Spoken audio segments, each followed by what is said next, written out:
queridos alunos e alunas, sejam todos bem-vindos. Meu nome é Jardel Fernandes, sou mestre e doutorando em Literaturas de Língua Portuguesa pela PUC Minas, especialista em docência e gestão do ensino superior pela Universidade Estácio de Sá e sou tutor da disciplina Introdução ao Estudo da Psicanálise, Vida e as Obras de Sigmund Freud. O objetivo do curso é levar conhecimentos teóricos e práticos para os que trabalham com atendimento de pacientes. O curso é ainda direcionado para os profissionais de diferentes áreas do saber que desejam horizontalizar e verticalizar seus conhecimentos. Nesta disciplina, nós percorreremos o seguinte caminho. Conheceremos alguns aspectos biográficos de Sigmund Freud. Perceberemos alguns de seus pressupostos e postulados teóricos. Analisaremos as ontologias e epistemologias que rondam o fazer psicanalítico. Faremos ainda uma incursão através de conceitos seminais como inconsciente, libido, pulsão, fases do desenvolvimento humano e outros. Seguiremos com algumas análises de obras consagradas do autor. Cotejaremos a teoria freudiana com outras abordagens teóricas psicanalíticas. Sinceramente, eu desejo que vocês gostem dessa aula. Vamos começar? Freud nasceu em 1856 e faleceu em 1939. Foi um médico neurologista e importante psicanalista austríaco. Foi considerado o pai da psicanálise. Influenciou consideravelmente a psicologia social contemporânea. Ele nasceu na Morávia, então pertencente ao Império Austríaco, primeiro de 8 filhos. Ficou conhecido por ser um bom estudante, possuía boas notas, lia muito e tinha enorme facilidade para aprender idiomas.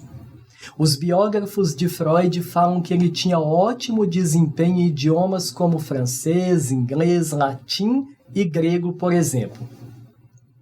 Freud, ele procurou tratar dores de cabeça e ansiedade por meio do uso da cocaína. Nessa época, a cocaína ainda não era proibida. O próprio Freud chegou a auto-administrar cocaína como parte de seu experimento. Ele acreditava que era um meio eficaz de combater a ansiedade. Depois ele abandonou esse tipo de tratamento. Outro estudo promovido por Freud nessa fase de sua vida está relacionado com a afasia, distúrbio neurológico em que a pessoa tem grande dificuldade com a formulação e compreensão da linguagem. Em 1885, Freud sai de Viena, vai a Paris para realizar estudos com Jean-Martin Charcot, importante neurologista. Ele era conhecido por tratar pacientes através da hipnose. E é lá, com Charcot, que ele então conhece a hipnose. Mais tarde, Freud percebeu algo muito interessante. Ele percebeu que a hipnose levava os sujeitos à causa, ao motivo dos distúrbios, dos conflitos, mas não resolvia os sintomas, as situações conflitantes. Em 1882, ele se casou. Ao longo de sua vida, ele e a esposa tiveram 6 filhos. Uma delas é a Anna Freud, que se tornou psicanalista anos depois. Com a ascensão do nazismo, na década de 30, Freud teve alguns problemas, porque ele era judeu. O resultado é que ele teve de fugir para a Inglaterra. Freud escreveu em toda a sua carreira mais de 20 obras. Durante a juventude, ele adquiriu o hábito de fumar cigarro, depois charuto. E o resultado, Freud adquiriu câncer de boca nos anos 20, passou por mais de 30 intervenções cirúrgicas no combate à doença e acabou tendo de retirar parte da mandíbula, passando a viver os últimos anos com uma prótese. O câncer de boca de Freud passou a causar nele muitas dores. Por essa razão, ele convenceu o amigo Max a aplicar doses excessivas de morfina que o levaram à morte em 23 de setembro de 1939. Os pilares do trabalho de Freud, sua proposta terapêutica, são ideias que tiveram sucesso, porque ajudavam a tratar situações conflitantes não entendidas até então pela ciência. Quais são os pressupostos basilares de Freud? Primeiro, o inconsciente. Freud ele percebe ao longo de seu estudo na psicanálise que todos nós temos um inconsciente envolto em mistério, onde estão formas inarticuladas e que seria possível fazer emergir, trazer à baila situações que estão no inconsciente. É lá que está o recalque, situações recalcadas, escondidas. Freud chamou o recalque de conteúdos proibidos, conteúdos que você, talvez como sujeito, o seu paciente, nem perceba que estão ali naquelas zonas escondidas do inconsciente. Chamamos de pré-psicanálise as primeiras sessões de hipnose aplicadas por Breuer, um associado de Freud. Uma das primeiras ideias de Freud é a cura através da palavra. Uma noção, uma concepção desenvolvida pelo pós-freudiano Jacques Lacan, anos depois. Freud também postulou acerca do complexo de Édipo, um estágio na infância onde a criança se volta amorosamente para um dos pais enquanto rivaliza com o outro. Eu não diria o complexo de Édipo apenas, mas vocês verão acerca do complexo de Electra, em que a menina também se volta para um dos pais, em geral, a mãe. É aqui que entra a ideia de castração, no momento em que o pai age por tomar o devido lugar de amante da mãe, separando o filho do contato íntimo que ele tinha com a mãe, gerando conflitos, o que nós chamamos de complexo de Édipo. O complexo de Electra é um conceito desenvolvido por Carl Gustav Jung, uma fase do desenvolvimento psicossexual na maioria das meninas, em que a menina se aproxima muito do pai e encara a mãe como rival.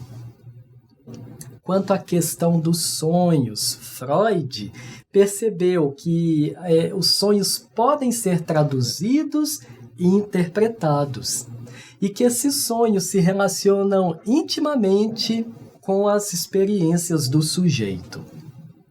Freud também estruturou a psique humana em 3 bases. O ego, que é um mediador, um equalizador daquela instância que subjaz no inconsciente, no id, onde estão nossos desejos reprimidos, nossos desejos selvagens e que não podem ser colocados em ação. Os desejos reprimidos do id encontram um enfrentamento no superego. O superego age como juiz, reprimindo esses desejos, e o ego tenta equalizar essas instâncias. São conceitos, pressupostos formulados por Freud. Freud também fala da sexualidade infantil, que até então era um tabu no mundo daquele tempo. Se hoje ainda o é, imagine no século XIX, início do século XX. E Freud, ele fala das fases do desenvolvimento sexual ou psicossexual. Nós vamos falar brevemente sobre algumas dessas fases. Ele fala da fase oral. Freud afirma que a primeira fase do desenvolvimento de uma criança se concentra na fase oral, na região oral, e é por isso que é natural pensar assim, pois o bebê mama na mãe, E o apego à fase oral, Freud percebeu que pode tornar alguns sujeitos mais tarde falantes excessivamente, sarcásticos demais. Freud também fala da fase anal, que vai de 1 aos 3 anos, em que a criança percebe que pode controlar a sua capacidade de uso do esfíncter. Dos 3 aos 5 anos ocorre a fase fálica. É a mais crucial para o desenvolvimento sexual na vida de uma criança. O período da latência, que vai dos 5 anos até a puberdade, é no período da latência que ocorre o desenvolvimento da criança. É uma fase de desejos inconscientes reprimidos. A fase genital, que é da puberdade à vida adulta. Então, a criança já passa da infância para a adolescência e começa a perceber que ela pode controlar seus instintos sexuais. Quais seriam as estruturas basilares da psicanálise? A pressuposição de existirem processos mentais inconscientes. Quais são as principais obras de Freud e as temáticas abordadas nela? As obras de Freud abarcam um oceano de informações. Vou citar algumas obras e fazer um resumo de apenas 2 delas. Eu o convido a conhecer suas obras completas. Ao longo de sua carreira como psicanalista, Freud escreveu uma série de livros que são hoje um legado para a humanidade. Vou destacar o primeiro deles, um dos mais conhecidos, A Interpretação dos Sonhos, em que Freud considera os processos conscientes e inconscientes envolvidos nos processos dos sonhos. A interpretação de sonhos não está situada no campo religioso, do sagrado, mas trata-se de uma ciência em que o analista percebe o analisando, conhece suas experiências e contribui para a interpretação dos sonhos. Sobre a psicopatologia da vida cotidiana, é uma obra publicada por Freud, 3 ensaios sobre a teoria da sexualidade, que trata das aberrações sexuais, da sexualidade infantil e adulta. Freud amplia e reformula o conceito de sexualidade. Outras obras de Freud belíssimas e que fazem reflexões belíssimas. 5 lições de psicanálise, além do princípio do prazer, o futuro de uma ilusão, o mal-estar da civilização. Para enriquecer o seu curso, desejo mencionar outros pensadores que contribuíram para a teoria psicanalítica. Eu sei que o tema da nossa disciplina é Introdução ao Estudo da Psicanálise, Vida e Obras de Sigmund Freud, mas é sempre bom conhecer mais. O primeiro sobre quem quero falar é Carl Gustav Jung, um dos associados de Freud. Ele ampliou a teoria psicanalítica freudiana por pensar não só no inconsciente individual, mas também no inconsciente coletivo. Jung percebeu que fatores genéticos e sociais são transmitidos através da psique humana, e é por causa disso que nós temos conceitos como família e tendências religiosas. O segundo é Alfred Adler. Nasceu em Viena em 1870 e faleceu em 1937. Filho de judeus, formado em medicina, psicologia e filosofia. Praticou clínica geral antes de se dedicar à psiquiatria. Trabalhou com Freud. Mais tarde, os dois se desligam, porque ele considera o fator sexual abordado na teoria freudiana como superestimado. O terceiro é Lacan, Jacques Marie-Émile Lacan. Nasceu em Paris em 1901 e morreu há pouco tempo, em 1981. 40 anos é um tempo relativamente curto. Um psicanalista francês teve contato com a psicanálise através de vertentes do surrealismo, é um pós-freudiano que ajudou a desenvolver e resgatar a teoria postulada por Freud. Quero destacar uma grande psicanalista, Melanie Klein. Ela se dizia freudiana. Numa certa ocasião, uma amiga disse a ela: Melanie, eu lamento dizer a você, mas você não é mais uma freudiana, você é uma kleiniana agora. Qual foi sua contribuição para a psicanálise? Ela passou a usar jogos lúdicos empregados no tratamento de crianças. Ela se diferencia um pouquinho da Anna Freud, uma das filhas de Freud, porque Anna Freud ela usa as técnicas psicanalíticas de uma forma mais pedagógica, voltada para o ensino. Porém, Melanie Klein se concentra mais nos aspectos psíquicos das crianças. Já caminhando para o finalzinho da nossa aula, desejo lembrar a vocês que eu estruturei essa aula com base em um esquema construído a partir de várias fontes.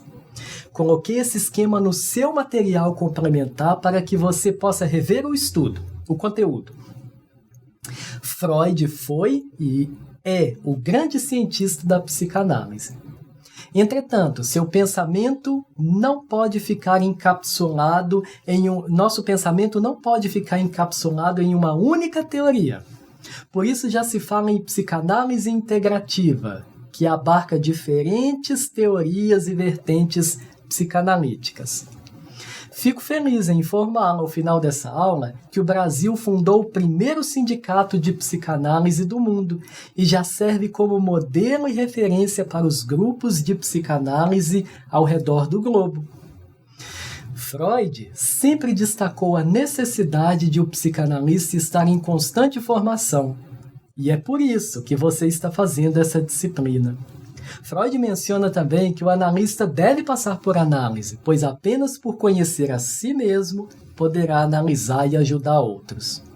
Conhecer a teoria freudiana e pós-freudiana requer de você um certo grau de abstração. E por isso é necessário que você reveja essa aula. É a vantagem de assistir a aula telegravada. Você pode rever o conteúdo. Seja um eterno pesquisador, observador e, sobretudo, um analista que busca meios de tornar a vida de outros mais significativa e feliz. Muito obrigado pela atenção prestada, agradeço a todos e até mais.